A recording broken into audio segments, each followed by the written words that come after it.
गुरुवर जयंतीपुर दास हुजूर, गुरुवर हमारे मलुका बिगहा हुजूर, जगदीशपुर हुजूर और मारी हुजूर, गाया जिला से पधारे हमारे हरिनंदन हुजूर, सभी के चरणों में बंदगी।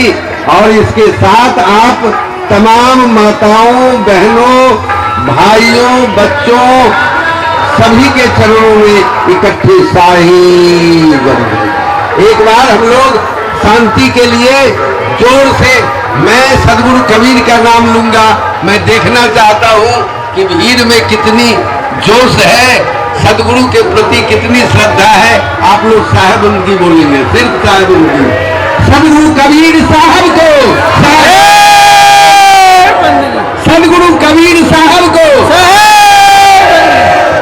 साहब जिंदगी। अभी चर्चा साहब जी ने किया, इसी संदर्भ में मैं करूं।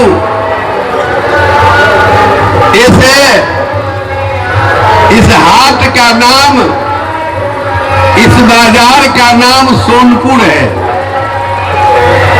और उससे भी कीमती पुर जो है ये है हीरापुर। हीरा जन्म अमोल था, कौड़ी बदले जाए। अरे सोना के का जो ये शरीर है, दिखने में ध्यान देंगे हम लोग, दिखने में यह कैसा है और इसके मूल्य को हम नहीं समझ रहे हैं। जिस रोज इसके मूल्य को समझ जाएंगे, रंच मात्र भी संदेह नहीं है कि हमारा बेड़ा पार हो जाए। सारे ग्रंथ, उपनिषद इत्यादि वेद शास्त्र, सारे के सारे ग्रंथों का, ऋषियों का, महर्षियों का, संतों का कहना है कि मानव तन जो है वो अमूल्य निधि है। अमूल्य निधि कब तक है? जब तक हम सचेत नहीं हो जाते। ये मानव शरीर ही एक ऐसा, मानव के तन को प्राप्त करना बहुत सतर्कता की बात है।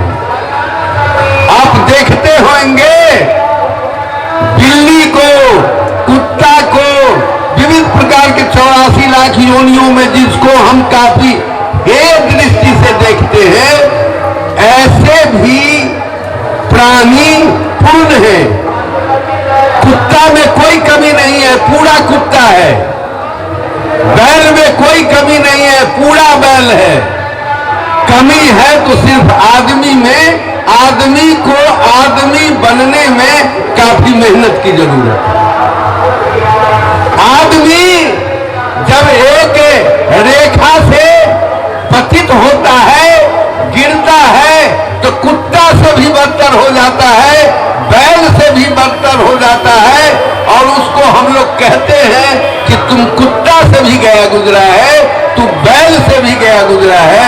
लेकिन हम बैल को नहीं कहते कि तुम बड़ा गड़बड़ बैल है, हम कुत्ता को नहीं कहते कि तुम बड़ा गड़बड़ कुत्ता है, लेकिन आदमी को कहा जाता है कि तुम बड़ा गड़बड़ आदमी है, तू आदमी है ही नहीं। इसलिए हम जो इस मानव के शरीर को प्राप्त किया है, तो तदनुरूप आचरण करना ये हमारा दायित्व बनता है। हम किस किस नाम से नहीं पुकारे जाते। हमको कोई बेटा कहता है तो हम अच्छा बेटा बने, श्रवण कुमार बने। हमें कोई पिता कहता है तो हम अच्छे पिता बने। हम किसी के पति हैं, हम अच्छे पति बने। हम किसी की पत्नी हैं, हम अच्छे पत्नी बने, सब में आदर्श लगा दे, आदर्श पति, आदर्श पत्नी, आदर्श पुत्र, आदर्श पिता, आदर्श। यदि हम कहीं नौकरी करते हैं, हम कहीं सेवा करते हैं, तो आदर्श सेवक। और सब में यदि हमारे ड्यूटी में, हमारे कर्तव्य पालन में यदि ये गुण आ जाते हैं, आदर्श का गुण आ जाता है, तो कबीर पथी कोई दूसरी चीज नहीं है। अपने जीवन में आदर्श को उपस्थित करना ही कबीर पथ का पहला उद्देश्य है। और सच्चा सदगुरु कबीर का बेटा वही है। हमें चाहिए भी। अभी लोग हम लोगों के तरह कॉपीन पहन करके भी बगल से खैनी चुना करके चले जाते हैं, कहने पर कह देते हैं हम फेंक दिए, फिर आगे बढ़ जाते हैं। हम दावा के साथ कहते हैं कि हम सदगुरु कबीर की संतान हैं, हम कबीर पथी हैं। असली संतान किसको कहेंगे? हमारे गांव में एक वीडियो साहब है, काफी संपत्तिशाली है, बेटा बाप से अधिक पढ़ लिया है, लेकिन लोग कहता है कि बुझाता है वीडियो साहब का बेटा नहीं है। क्यों कहता है? उसका आचरण वीडियो साहब के समान नहीं है। लोग कहता है कि कहने कोई वीडियो साहब का बेटा है, बेटा नहीं है। तात्पर्य है कि हम जिसकी संतान माने जाते हैं, वैसा हमारा आचरण होना चाहिए। हम सदगुरु कबीर की संतान हैं, और उनके बताए मार्ग पर यदि नहीं हम चलते हैं, तो सचमुच में हम उनकी संतान कहलाने का हक नहीं रहते हैं। हम नाजायज संतान कहे जा सकते हैं।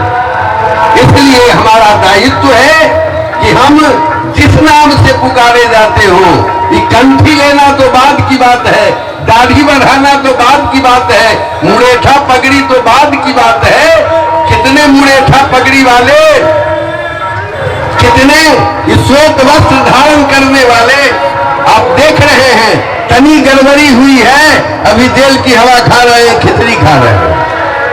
आप मानव हैं, हम मानव हैं। पूर्ण मानवता को प्राप्त करना, सदगुरु कबीर ने कहा कि ना काहू से दोस्ती, ना काहू से बैर। मैं तो कहता हूं, जो बड़ा बड़ा धर्म ध्वजधारी है, उनमें बैर का भाव है। वो अपने से किसी को हीन समझते हैं, वो अपने सामने किसी को टिकने देना नहीं चाहते हैं। वे कबीर पथी कहलाएंगे।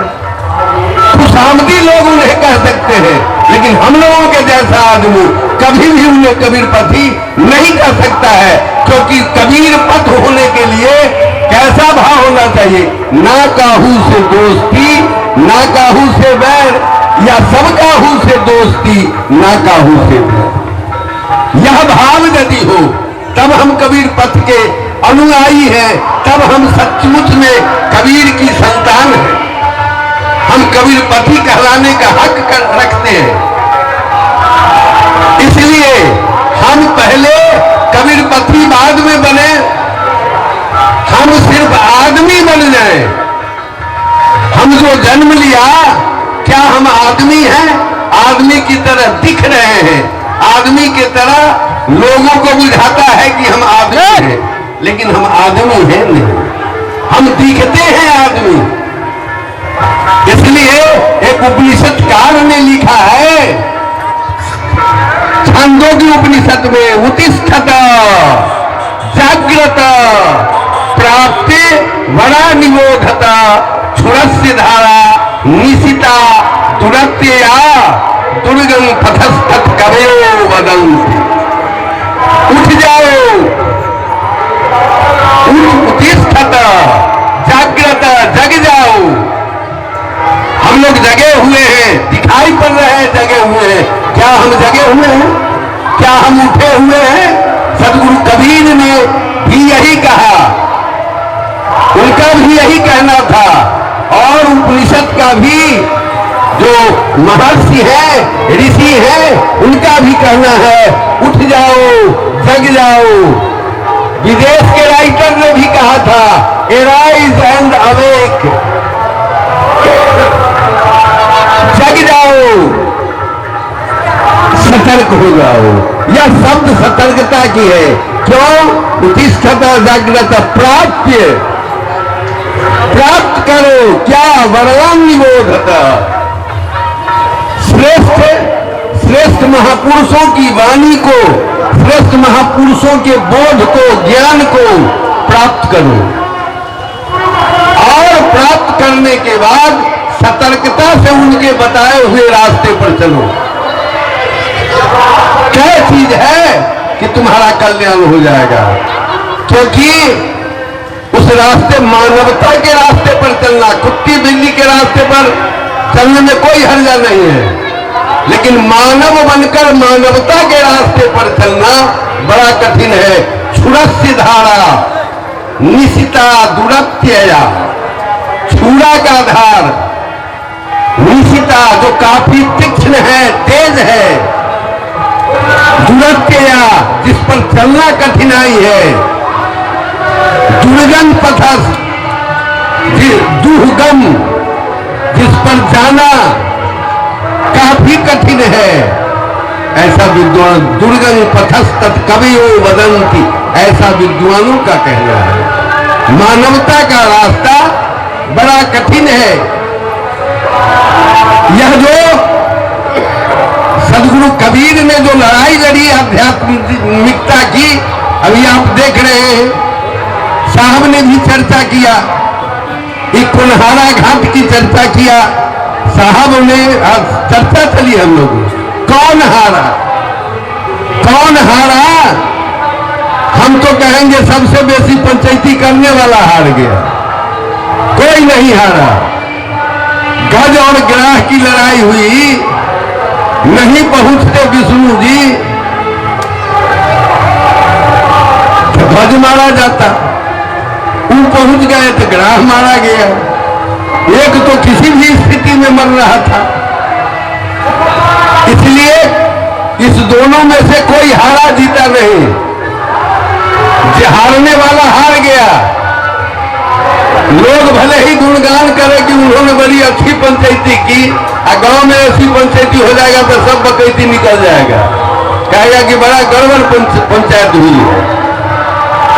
और इसे जगह को कौनहारा जब हम कहते हैं तो इस पर ध्यान नहीं देते हैं कि वो कहानी तो प्रतीक मात्र है। हमारे अंदर भी गज है, हमारे अंदर भी ग्राह है, और गज जो है वो प्रतीक है, विशाल है, गज विशाल है।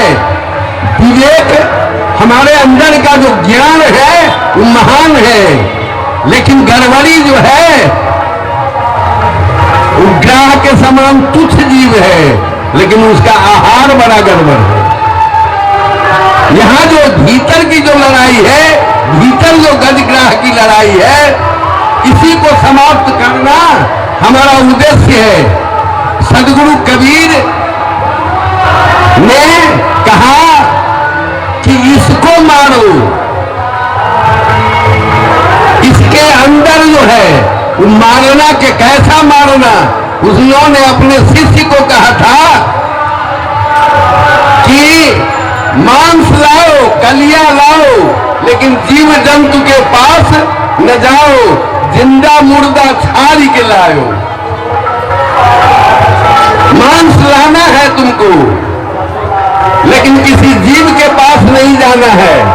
ऐसे मांस की जरूरी है, ऐसा हिंसा करो, ऐसे मांस को लाओ। और वह क्या है? वही अज्ञानता रूपी विविध प्रकार का जो ऐब रूपी, कुटेब रूपी हमारे अंदर जो ग्राह सब है, जो चारों तरफ से हमें झपट लेना चाहता है, मौका मिलते ही खींच कर ले जाना चाहता है,